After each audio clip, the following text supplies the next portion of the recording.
The Chaser Report is recorded on Gadigal land.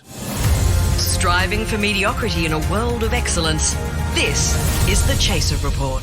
Hello and welcome to the Chaser Report with Dom and Charles. Hello, Charles. Now, Dom, I am all for paying our public servants well. Yes, sure. I am completely on board with the idea that, you know, just because the private sector makes gazillions of dollars doesn't mean that the public sector should suffer. No, high quality advice to run the country for the common good. That's what the public service provides, usually. But maybe there's one caveat that I want to put on. One caveat about the public service. Is it possible that, you know, they're so demonised, the public service, by the right. Yes. But is it possible that on occasion they aren't perfect, the public service, that occasionally they get things wrong? Well, perhaps. What we sort of need is maybe an 800-page Royal Commission report that goes into some of the detail on whether that is true or not. Today's episode is about Robodebt. You've probably gathered a $1.8 billion outrageous mistake. More in a moment. So, yeah, the Royal Commission report has come down. I saw the footage of the Royal Commissioner handing it over to the Governor-General, who I'm sure will read it because he's, you know, such an action man, so involved in the nation's debates. One person I can say with absolute certainty who didn't read it before releasing a statement is Scott Morrison. Did you see, within minutes... Why would he read it? Within minutes of handing down an 800-page report, which nobody had seen, like he hadn't got a sneak peek, he released a statement unequivocally rejecting every single finding of the Royal Commissioner. Well, he knew he'd done nothing wrong.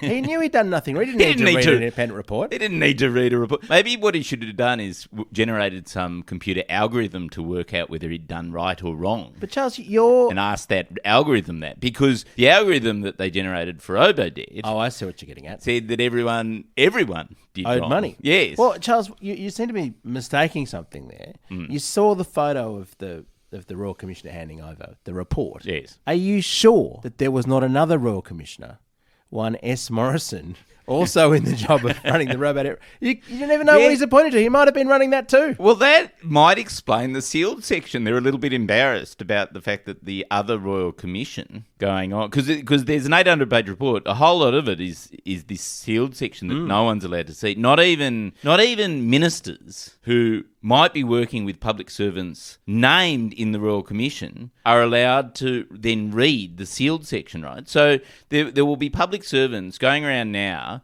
knowing that they're probably going to face prosecution. They're certainly going to face the National Commission Against Corruption. Yeah, and this is it's civil and criminal prosecutions, Yes. right, in the sealed section. So some of the people Yeah. who are probably working with public service and drawing Yes. a pretty high salary Yes. are going to face potentially criminal charges, and they're still in the job. Yes. Is that what you're saying? And their boss, the minister, is not allowed to know unless they self-disclose. Now, you think that these people who literally drove people to their death in order to sort of run a scheme and make life easy for themselves, are the type of people with the integrity to self-disclose? Do you think that that's the sort of mindset that these people have? I'm sure if a computer program popped up and said that they had to self-disclose, because what they were doing, the important thing to note is that what they were getting paid so much money for was not doing their job, was outsourcing their job, in effect, right? They were getting paid for the computer to do their job, so that no human needed to process all these supposed debts to Social Security. And this is the thing that's so extraordinary about this, is that, yes, okay, there were probably some people who overpaid, maybe there were some people who were rorting the system,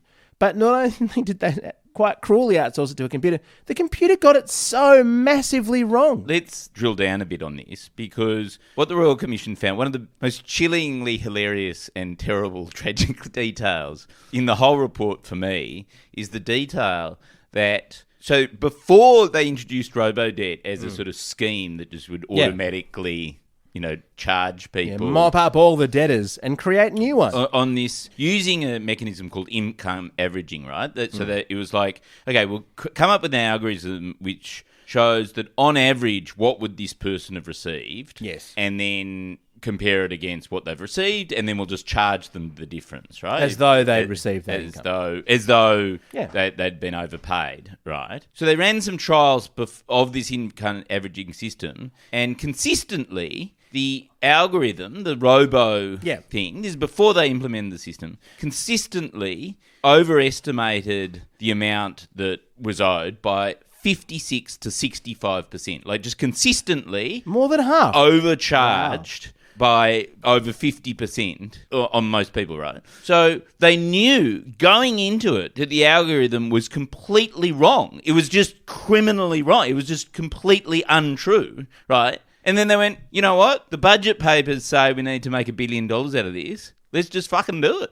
Let's just fucking go for it. The thing that I like about this, Charles, is that we're so often told, we live in the era of big data. This is big data. Yes. If you just crunch the numbers and get all the data sources in, that's all you need to do. It's going to be amazing. You can do incredible analytics and stuff. They didn't do that. No. They could have got everyone's actual data, presumably, into the database. No. They could have actually reflected reality, because it'd be nice to think that if someone is, overpaid accidentally by lots of money, at some point you want to get that back. Fair enough, right? Yeah. To not even do that, to not even use the actual data is... Yes. There's just something deeply shocking about that. It's almost like that was actually not the point of the scheme. The point of the scheme was to claw back, well, at times, like by the end of the scheme, it was like 1.6 in the $1 billion in the budget that they had. It was almost like they'd decided, how do we find some savings in the budget? I know, let's go after the people who are least able to defend themselves and are the poorest people and just victimise them into coughing up money that they don't actually owe us. Well, it's certainly true that they did that efficiently. If the aim was to do that, if the aim was just simply to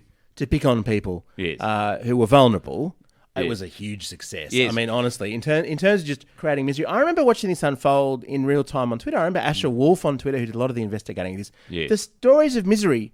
At the very moment these notices came out, we knew about it within hours of these massive claims going to people. And it's taken this long, it's taken years for this to happen. It should have been self-evident instantly that this was wrong. It was clear that these people had not been paid the money that Centrelink thought that they had. That was the thing that was so extraordinary. And they were ringing up, trying to say, you did not pay me all this money that you said. I don't owe this debt. It's obviously wrong. And there was no one to talk to. They'd rationalised the phone bank as well. So, Charles, what did the report say about Scott Morrison? Because he was the minister who kind of brought this in to begin with, right? Well, this is the thing.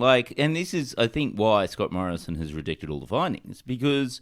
it's quite critical of Scott Morrison. Oh, that couldn't be right. Yeah. That could be right. When in actual fact, what he'd run is a very successful scheme under the sort of psychopathic sadism framework that you've just outlined. Essentially, what it pointed out, which I think we all knew, but it's really nice to sort of read it there in black and white. And this is the unsealed part of the report, by the way. He was the architect of the scheme. He's the one who basically went, you know what? Let's just create this myth, essentially, that the welfare system is being completely rorted. And I'm sure at some level he believed that, right? Like, there was no evidence for it, but he sort of just knew gutturally, because he always, shoot by the hip, whatever I reckon. Just follow what the ideology tells you and don't question any of the assumptions, such as, welfare cheats are everywhere and are bad. Don't even kick the tires on that one. And one of the interesting things in the report, actually, is that not only was the actual amount of welfare cheating minuscule, quote unquote minuscule, the other thing is there was certain amounts of people who had accidentally been overpaid for reasons. Like, it's happened to every single one of us, I'm sure, where, you get paid family benefit A, and then your income goes up. It's incredibly complicated. Yeah. And this is the thing that's so, I generally think I'm pretty good at figuring this sort of stuff out. Like, I'm generally, I've got a lot of uni degrees. I'm good at this stuff in general. Centrelink are baffling. They're absolutely baffling. I cannot work out for the life of me what we are and aren't eligible for. Yes. And in the end, it just became too hard to apply. It just became too hard. And so we missed out on, I think, whatever it was, childcare payments or something, because it was just too difficult. You've got to keep reapplying for childcare, because what happens if you suddenly... your children suddenly disappear in a puff of smoke. The onus is on you every year. It's not as though... It's not as if, when you're a parent, you have to fucking look after your child year after year after year. And if they died, you'd tell the government, wouldn't you? If they died, that would be something you'd have to notify them. To be fair, look, I will, just as a sidebar... I mean, imagine... So is the scenario that Scott Morrison's mind went to What if people are having kids to get on the family benefit, They get an extra, I think it's like $21 a week. That's the best way to make a buck in Australia in 2023. Have kids. Then they throw out their kids, get rid of them, and still have the $21. Yeah, that's why the birth rate's soaring massively. Sidebar on this, they have just now, I think on the 7th of July, dramatically increased childcare. It's terrible for people like you whose children have just made it to high school. Yeah. For people like me, though, who's got a 1-year-old and a 5-year-old, it's a big difference. If you earn, as a couple, less than, I think, like $530,000 a year, which is almost everybody, there's a lot more money. And it's hard to get, but thank God. Well, can I tell you, one person who wouldn't be eligible for that new scheme, who does earn more than $530,000 a year, is the fucking senior public servant who was running the Robodebt scheme. So Catherine Campbell, she's on a $900,000 a year job, and she's still in the public service. She hasn't resigned. There's speculation that she's currently on leave. Oh, we couldn't possibly comment. Yeah. Also, whether she might be in the sealed section. Yeah. You couldn't possibly comment. Yeah. But Charles, you don't understand. If you want to save $1 billion, you've got to pay public servants $1 million to make it happen. You couldn't possibly get them cheaper. You need to pay them twice as much as the Prime Minister gets in order to get those sorts of savings. As a sidebar, I would note that Catherine Campbell,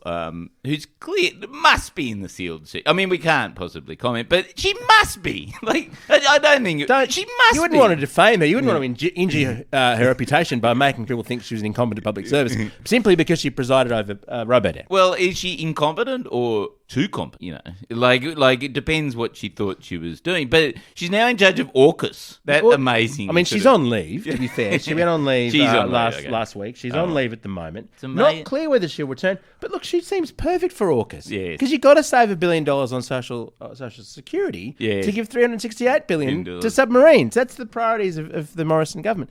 So just to look at what was said about Scott Morrison, among the findings, there was crude and cruel. It was neither fair nor legal. Morrison, and I'm quoting from the report here, had failed to describe his prime ministership or to describe Robodebt? I think it's on his CV.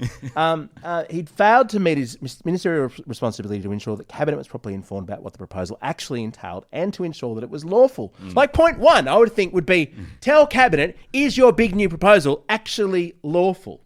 He'd failed to meet that responsibility. He allowed Cabinet to be misled. He didn't make an obvious inquiry about the department changing its view. This is the key thing about whether legislation was required. So the scheme was illegal. Yes. The department suddenly backflipped and said, "Oh, we don't need laws for this." When they did. Yes. So for $900,000, you get wrong advice. Is what this says. Yes. The Chaser Report. News you can't trust. After Scott Morrison, there was then a series of other ministers who had to take this piece of shit and run it. I mean, what a series. Series of ministers. You know, it's sort of like the cruisers, in Royco. Yes, that's right. It really was. And it says Tudge, Stuart Robert, there's one other one. I believe his name is Christian Porter. Remember that guy? Christian Porter, yeah. Oh, what a surprise. Anyway, none of them are there anymore. All of them have, and I wouldn't say this about any of them, but have enough shame to have left, right? Like to just get out of the building. Robert only just left. And look, let's just say, I don't know who's been referred to the NACC, but there are some interesting reports in recent weeks about Stuart Robert's other dealings and various incentive schemes. It's possible he's been referred. I don't know. I would want to sully his reputation, Stuart. You did a pretty good job with that yourself, mate. But one of the fascinating things for me is that with every passing day, with every Royal Commission released that shows Scott Morrison was an absolute fuckknuckle von fuckknuckle for years before he even became Prime Minister, you realise there is no job he can go to in the private sector. That essentially Scott Morrison may well remain member for Cook for the rest of his life because who else is going to employ him? Well, I would say PwC, except that we know that they already said no because of adverse reputation. Well, yeah, if PwC rejects you, I think you're sort of stuck there. So I think what might happen is he's the fart in the lift and then the lift breaks down and we're just going to have to stay with this little fart in Parliament, probably for decades. Now, you've been very critical of Morrison. I want to allow Morrison to speak for himself here, okay? Because this is his statement. Yep. He did acknowledge and express regret for the unintended consequences of the scheme, I'm quoting, and the impact that the operations of the scheme had on individuals and their families. So he's sorry about the misery. He's not sorry. Unintended. He acknowledges and expresses regret. He doesn't say sorry. But he rejects all the findings which are critical of his involvement in authorising the scheme and are adverse to me. They are wrong, unsubstantiated. What? And contradicted by 800 pages of unsubstantiated evidence. And contradicted by clear documentary evidence presented to the Commission. So if only the Royal Commissioner had read the papers that he submitted, he'd be in the clear. So unlike Morrison reading the Royal Commission, which he doesn't need to do. He'd acted in good faith, he says. Yes. And it's important to note Scott Morrison's faith in all of this because I don't know if he mentioned it when he was Prime Minister, but he's quite Christian. Oh, really? He's quite Christian, I didn't pick that up. He often goes to speak to churches and so on. If there's one thing Jesus was known for, what was Jesus' attitude to the poor again? Was he generally sympathetic and helpful? Were they the people he cared most about? Or did he shit on them from a great height and use the machinery of government to drive some of them to their death? I can't remember what the Bible says about that, Charles. Well, maybe. Which one was it? Look, I think that Scott Morrison was actually helping poor people because, I don't know whether you remember, but in the Bible it says that you've got to be poor to enter the kingdom of heaven. That's true. Yeah. And by enforcing Robodebt on the poor, he was making them even poorer and actually hastening their death. Well, some of them got eternal life far faster than they should have. Yes, and then that would have guaranteed them. Like, basically, a letter from Robodebt guarantees you a place in heaven. I would think, to be absolutely honest about this, I wouldn't have thought God would turn anybody down who'd been a victim of this scheme. People who authored it, that's going to be a bit of a tough sell. The other detail that it's sort of by the by, like we've sort of moved on, but I would like to sort of say I hadn't quite realised that not only had they sent threatening letters, right, which were really scary, because it wasn't like, we think that you've got this debt. It was like, this is the debt that you have to repay by next Wednesday. Or whatever. Like, it was a ticking bomb. Yeah, but they also, under the scheme, as you say, they outsourced everything, including the debt collection. So the government was selling this debt that was not true to private debt collectors who were then going and knocking repeatedly on people's doors, even though they didn't know the debt, they didn't have any money to repay the debt, and they were precarious people who weren't necessarily equipped to be able to deal with that. You know what? I wouldn't normally feel sorry for private debt collectors. This is something the ATO's done for a long time. The ATO, I think they've stopped doing it now, but the ATO for many years has outsourced its various debts to third-party debt collection companies. That's sort of Dickensian. They say that they're from the ATO, but they're actually, when you drill down, and I've seen this, it's actually some other Have you service been provider. Evading debts? No, they've seemed to catch me. Small business, self-employed person occasionally get a bit behind this kind of stuff. But the bottom line is, the government, from what you're saying, has defrauded the debt collectors. They sold them an invisible debt, a debt that didn't exist. A dud debt. So presumably, the government owes money to the debt collectors. Won't anyone think of the debt collectors in all this? Poor things. So that's a wonderful detail. Another fantastic detail. If you're Alan Tudge, imagine that. You're sleeping with your advisor. That's all part of the wonderful family-friendly government. No worries about that, Tudgy. Yes. You want to try and promote Robodebt. You want to try and spin it. You don't want all these negative stories about people getting imaginary debts and being miserable. You want to talk about, I think Morrison used the term a tough cop on the beat. Yes. About that, getting those bludgers. Yes. You want headlines like this: welfare debt squad hunts for $4 billion. Yeah. You want talkback presenters who ask you questions like, and I quote from Chris Smith on 2GB, are all these people with their hands in the taxpayer pocket in genuine need? And then after Tudgy defends what he's doing, Smith said, keep at it. You're doing a great job. This is because they had a strategy of going on what they call friendly media. Yeah, right. Guess who the friendly media? There's 2GB, there's the Australian, there's ACA. Yeah. Always happy to kick a so-called dole bludger. And so basically the media are being compromised. You've got the public service being compromised by essentially giving this highly politicised advice, picking on the people who they're supposed to be helping. They're not meant to be the victims, poor people. They're actually supposed to be people who are helped by the welfare system. I don't know how that got forgotten in all this.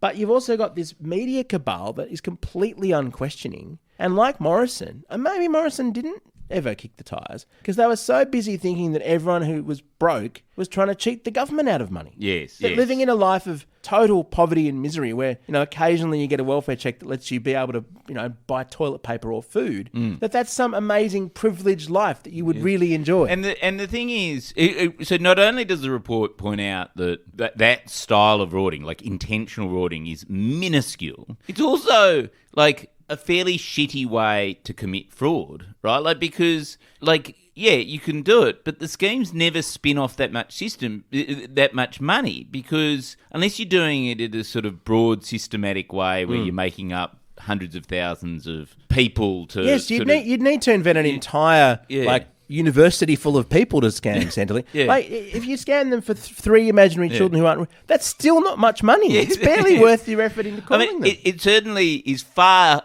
less than the amount of money that the Morrison government gave to its business mates during JobKeeper, during, all the consultancy stuff. Outsourcing all the public service. I mean, to be fair, the public service's performance in the case of Robodebt is the best case study I've seen for outsourcing the public service to consultants. But this is another example of what they did. Alan Tudge sent case studies. He dropped them with Simon Benson from The Australian. And then there was an exclusive on the front cover of the paper on fucking Australia Day 2017, talking about the so-called victims of Robodebt and saying that Labor had gotten the detail wrong when they were trying to critique the scheme. And then, Tudge pops up on 2GB and the host goes, you must be pretty happy with the article there by Simon Benson. And Tudge says, this is all from The Guardian, by the way, Tudge says it's a very significant story that he's written, not admitting that his office had leaked the details. It's just a circle jerk. Yeah. It's a circle jerk with conservative media and these people. And it's just contemptible. The people who, even if they had actually owed this money, Charles, it still would have been callous and inhumane as a way to treat people. Yes. But for the debts to be imaginary, it's like a parody of right-wing evil bullshit. Like, the thing is, it's callous and evil, but it's also so incompetent at the same time. It's trying to be an absolute fuckwit and like fucking it up so massively that your fuckwittery is magnified by 100 times, and then you don't even realise and tell the cabinet, we've got this dastardly scheme. You know the whole thing about, is it a conspiracy or is it incompetence? Yes. Well, this is both. God. So it's not good. It's not good. So, Dom, so what do we do about public service pay? Because on the one hand, there's a whole lot, not a day goes by where you don't bump into a public school teacher who goes, I'm just doing some tutoring on the side because I want to be able to pay my gas bill next week. Or, just ridiculous. Or, there was a nurse who was Ubering the other night. You're going, why are you Ubering if you're a nurse? Like, nurses are really well paid, aren't they? Well, apparently not. If you got to also do Ubering. Like, you know what I mean? Like, just constant sort of things where we don't pay the people who actually do the work well at all. And so you're going, well, hang on, the public service does need a big pay rise. Like, should. If you're a vice chancellor or something, you don't, though. Yeah. Like, so how do we, but then 900,000, I was shocked when I found out that. There's a lot of them. There's a lot of senior bureaucrats. And the argument is always, well, they'd get that in the public sector, in the private sector. They'd get that in the private sector. Yeah. And they probably would. Yeah, but hang on. Private school teachers get more than public school teachers. They do. Shouldn't we pay public school teachers to be competitive with the private sector? By that logic, all teachers should get the same pay as the teachers who go to top private schools. That's to be competitive with the private sector. I've seen this argument even in the top talent people at the ABC. They're not getting as much. They're getting, 60, 70% in return for the virtue of working for the public service and feeling good about themselves because they bank only $400,000 instead of $800 or $700. Like, that's what it is. So they're not getting the same as they'd get in the private sector, but they get to feel good about themselves and work less fucking hard too, by the way. Well, why don't we do that with teachers and nurses and doctors and... Because they don't have the ability to generate something you can leak to the Australian, Charles. Haven't you been listening? Oh, okay. Yeah, that's what life's all about. Okay. I mean, look, let's be honest. There has just been, I think, the Health Services Union's finally done a pay deal, at least in New South Wales.